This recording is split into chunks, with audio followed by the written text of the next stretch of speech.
Olá pessoal, boa tarde. Vejam só, nossa aula vai ser breve, tá? Que eu vou deixar duas questões para vocês tentarem responder em relação ao conteúdo de corrente elétrica, tá? Então vejam só, existe uma fórmula geral, não é isso? Para a gente trabalhar o conteúdo de corrente elétrica, quando nós precisamos descobrir qual é o tempo, qual é a carga, ou até mesmo qual a intensidade, não é isso, da corrente elétrica de um fio. Então vejam só, primeiro, antes de tudo, vocês precisam ler com atenção essa questão, as questões, na verdade. Vocês precisam interpretar, porque algumas vezes os valores, não é isso, os dados, eles não vêm representados com números, certo? Às vezes você só consegue na base da interpretação.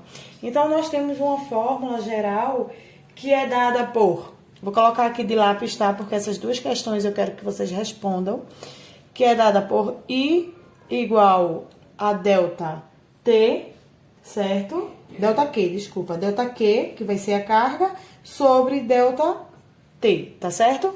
Então, I é a intensidade da corrente elétrica, então sempre que vocês observarem onde passa a corrente elétrica, ele tem a intensidade. Delta Q, onde delta, ela vai ser a variação, delta aqui vai ser a variação da carga e delta, nesse caso aqui, vai ser a variação do tempo. Então, onde tem delta Q, você vai representar pela carga dada no problema e delta T sobre o tempo dado no problema. Então, vejam só, se vocês analisarem a intensidade, certo? Ela sempre vai ser dada em ampere, tá certo? A carga, ela vai ser dada em coulomb e o tempo, ele vai ser dado em segundos. Então, vocês analisando direitinho os problemas, vocês vão conseguir substituir aqui nessa fórmula para responder o que se pede, tá bom? Então, vejam só, é preciso que prestem bastante atenção. Isso daqui são questões que caem no Enem, tá certo? Vocês vão precisar prestar atenção nisso aqui. A fórmula ela é única, mas ela pode ser alterada de acordo com o que se pede.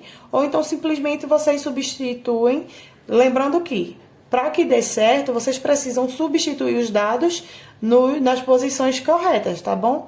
Então, onde tem I é a intensidade da corrente elétrica, delta Q é a carga, certo? E delta T é o tempo. Então, substituindo, nós vamos conseguir os dados dentro da própria questão. Vocês vão interpretar, vão analisar, vão substituir e vão nos trazer o resultado, tá bom? Lembrando que se ele quiser saber, por exemplo, a carga, o resultado final, você vai ter que dar em coulomb, tá certo? A unidade que você vai representar essa carga vai ser em coulomb, que é o Czinho que a gente aprendeu, não é isso? Se ele pedir a intensidade, você vai representar em ampere, que é representado pela letra A. E se ele estiver pedindo tempo, você vai representar em segundos, tá certo? Então, eu vou deixar essas duas questões, tá? Não é nada diferente do que vocês já viram em sala de aula, é só questão de interpretação mesmo. Vocês vão tentar responder essas duas atividades e na próxima aula a gente vai estar fazendo a correção, tá bom? Mais uma vez, a fórmula que a gente vai trabalhar é isso aqui. Tem que prestar atenção no que ele quer, tem que prestar atenção no enunciado da questão, porque os dados nem sempre vai vir assim de primeira, em valores, né? Vocês vão ter que interpretar para saber o que é que se pede, tá bom?